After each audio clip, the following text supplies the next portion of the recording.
დიდი ღომში მომხდარ აფეთქებასთან დაკავშირებით სემეკის თავმჯდომარე და კომისიის წევრები ყაზტრასგაზის სპეცმმართველს შეხვდნენ.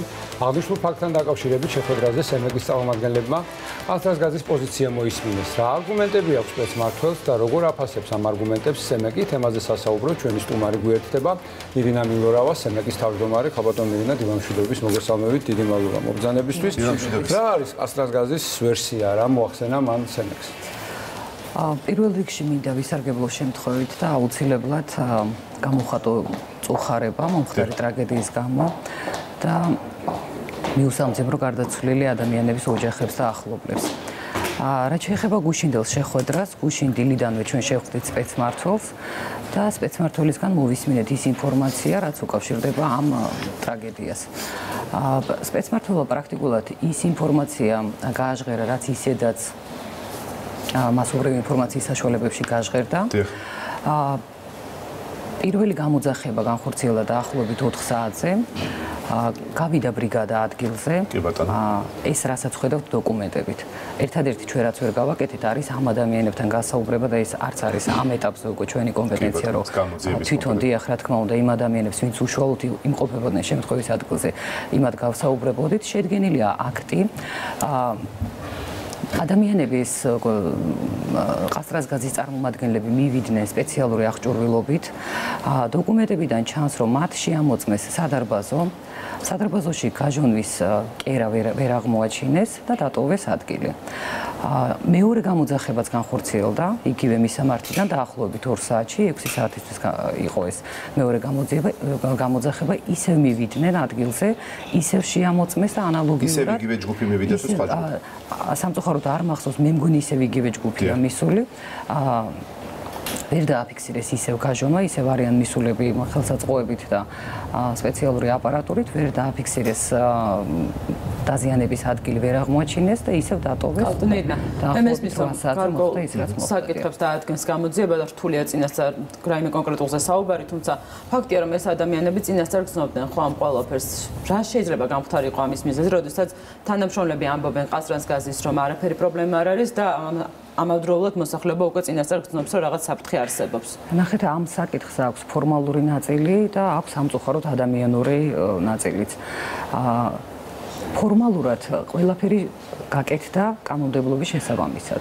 გამოძახება დაფიქსირებულია ოპერატორის მიერ, ადგილზე დროული რეაგირება არის მომხდარი და მისულია ავარიული ბრიგადა, შედგენილია აქტი, აქტზე არის ხელმოწერა იმ პირის, ვინც გამოძახება განახორციელა, მისულია თან სპეციალური აღჭურვილობით, მაგრამ უკვე იქ კონკრეტულად ადგილზე რა მოხდა, ამის თქმა ჩვენ რა თქმა უნდა აღარ შეგვიძლია. სპეცმმართველი ჩვენ გვიყვება, რომ სუნი ვერ იგრძნეს თანამშრომლებმა, თუმცა მეორეს მხრივ მაცხოვრებლები ამბობენ, რომ სუნი იყო და სწორედ ორჯერ ამიტომაც განხორციელდა გამოძახება, ამიტომ უკვე ჩაერთო ადამიანური ფაქტორი, რა მოხდა იქ კონკრეტულად ადგილზე, რატო გადაწყვიტეს, რომ არ იყო ეს საფრთხე, კანონმდებლობით როგორც კი საფრთხე სახეზეა, კომპანიის წარმომადგენლებს ვალდებულება აქვს, რომ გათიშონ ბუნებრივი გაზის მიწოდება. დიახ, აი მაგამდე ვარ, მად მივედი ზუსტად, ეს ვალდებულება წერია სემეკის რეგულაციაში, რომ კომპანია ვალდებულია შეწყვიტოს ბუნებრივი გაზის მიწოდება, თუ საფრთხე ექმნება ადამიანის სიცოცხლის, ჯანმრთელობას და ქონებას. საფრთხეს ადგილზე უკვე ამოწმებს ის ადამიანი, ვინც მივიდა.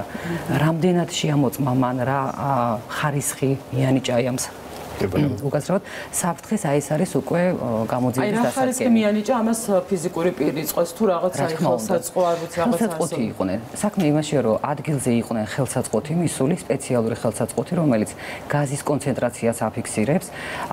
სადარბაზო აქვს შემოწმებული, ასე ჩანს ყოველ შემთხვევაში დოკუმენტაციიდან, რომ სადარბაზო არის შემოწმებული, სადარბაზოში გაჟონვის კერას ვერც აღმოაჩენდნენ იმდენად რამდენადაც ბინაში თითქმის დადასტურებული ინფორმაცია, რომ დაკეტილ ბინაში იყო გაჟონვა და შესაბამისად, აი აქ უკვე ამის იქეთ უკვე არ ვიცით ამ ადამიანების ჩვენებები. სემეკს რა როლი აქვს? აქვს თუ არა ვალდებულება ჩაერთოს გამოძიების პროცესში მაგალითად? იქ სადაც გამოძიება მიმდინარეობს და გამოძიება მიმდინარეობს სისხლის სამართლის დანაშაულზე, რა თქმა უნდა, სემეკის კომპეტენცია უკვე აღარ ვრცელდება. ამ შემთხვევაში ჩვენ შეგვიძლია ვითანამშრომლოთ გამოძიებაზე, რა თქმა უნდა, გამოძიება რა ეტაპზეც, რა საკითხზეც ჩათვლით საჭიროთ ჩვენ ჩართულობას ამ პროცესში, ბუნებრივია ჩვენ ზარდვართ. იცით რა მაინტერესებს? თქვენ საუბრობთ, რომ ადამიანები, რომლებიც მოვიდნენ შემთხვევის ადგილზე, მათ ტექნიკურად თითქმის შეასრულეს ყველაფერი, როგორც თქვენ ბრძანეთ.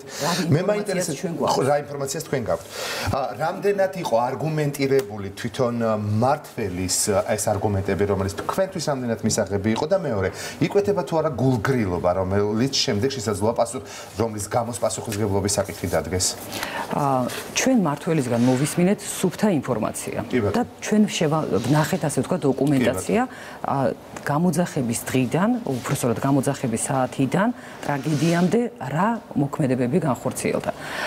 რაც შეეხება კიდევ ერთხელ გულგრილობას, იყო თუ არა დანაშაულის ნიშნები, რა ხარისხის არის ეს დანაშაული, ამას უკვე აფასებს გამოძიება. თქვენი პირველადი მონაცემი მაინტერესებს, თქვენ როგორ ფიქრობთ? არ იქნება სწორი და არ იქნება ჩემი მხრიდან მართებული, რომ მე გავაკეთო ახლა შეფასება იმ საკითხზე, რომელზეც გამოძიება მიმდინარეობს. ისე უნდა ვისაუბროთ ყაზრანსგაზის თანამშრომლებს, რომლებიც ადგილზე იმყოფებოდნენ. ერთია რომ ვსაუბრობთ მათ შეამოწმეს სადარბაზო მიმდებარე ტერიტორია, ხელსაწყოები და ვერ აღმოაჩინეს ვერაფერი, თუმცა როდესაც მოსახლეობა ამბობს, რომ გრძნობს ძლიერ სუნს, აქონდა თუ არა მათ ვალდებულება, რომ ბინებში შესულიყვნენ და კონკრეტულად ბინის პრობლემები მიენახათ. რა თქმა უნდა, ესე დეტალურად არ არის გაწერილი, როდესაც სუნი დგას, რა დონეზე უნდა შეამოწმონ, მხოლოდ სადარბაზო თუ მხოლოდ ბინა და ან ორივე ერთად. რა თქმა უნდა, სუნი თუ დგას და ეს სუნი არის ძალიან მძაფრი, არავითარ შემთხვევაში არ უნდა წამოვიდნენ იქედან. მაგრამ უნდა იქნეს ხო გამოძიების ინფორმაცია. ჩვენ როგორც სპეცმმართველად ვითხრა, თვითონ ეს ადამიანები ამბობენ, რომ სუნი არ იყო მძაფრი, ან არ იყო საერთოდ, ანუ ესენი ცოტა სხვა ხარისხზე საუბრობენ. აი უკაცრავად რომ დავაკონკრეტოთ, რას ამბობენ, არ იყო საერთოდ თუ არ იყო მძაფრი. სამწუხაროდ ახლა იცით როგორი რაღაცა სპეცმმართველი მიყვება მე კონკრეტული ადამიანების მოყოლილის მოყოლილა. ხო, მე რაღაცა შეიძლება გამომრჩეს, ან რაღაცა დავამატო და არასწორი ინფორმაცია გავავრცელო.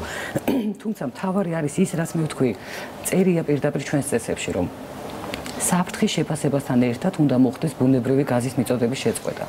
ბინაშიც რომ ვერ შეხვიდე, შეიძლება ცენტრალური კონკანი გადაიკეტოს, корпуси დატოვო.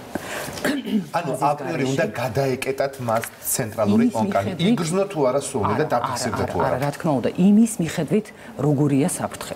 და ამას ყოველ კონკრეტულ შემთხვევაში ადგილზე აფიქსირებს ადამიანი, რომელიც არის მისული, რომელიც არის სპეციალური კვალიფიკაციის, რომელიც წარმოადგენს იმ შემთხვევაში კომპანიას.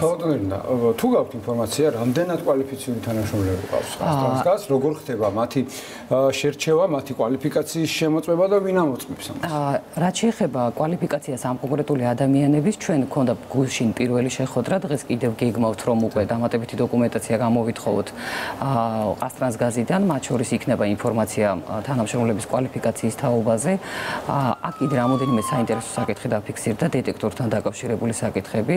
ჩვენ პირველი დავინტერესდით იყო თუ არა ბინებში დეტექტორები და დეტექტორებთან დაკავშირებითაც მივიღეთ სამწუხარო ინფორმაცია, რომ ბინაში დეტექტორები იყო, თუმცა რაც გულისხმობთ რა არის ეს დეტექტორი? დეტექტორი ამჟამად რო აფიქსირებს ამ დეტექტორზეა საუბარი. რასაც უნდა ემუშავა, აი დაკეტილ ბინებში რა იცავს, ასე ვთქვათ, მომხმარებლებს და მობინადრებს, სადარბაზო მოწოდება, მაგრამ ეს ყოველს უყენია ბინებში აყენია ეს უკანასკნელ პერიოდში ეს არ არის კანონმდებლობის მოთხოვნა, მაგრამ ყაზრანსგაზის სტანდარტია, რომელიც არც ერთ ახალ корпуს არ იბარებს თუ არ არის დეტექტორი დამონტაჟებული ბინაში. ანუ სტანდარტით არის გათვალისწინებული, თუმცა კანონმდებლობით არ არის მოთხოვნა. იქ როგორ არის? კანონმდებლობაში ასე მკაფიოდ არცათასეთი ჩანაწერი არ არსებობს, თუმცა ყაზრანსგაზის შემთხვევაში ბოლო წლების განმავლობაში ყოველ ახალ корпуს სთხოვს სპეციალურ დეტექტორებს ბინებში.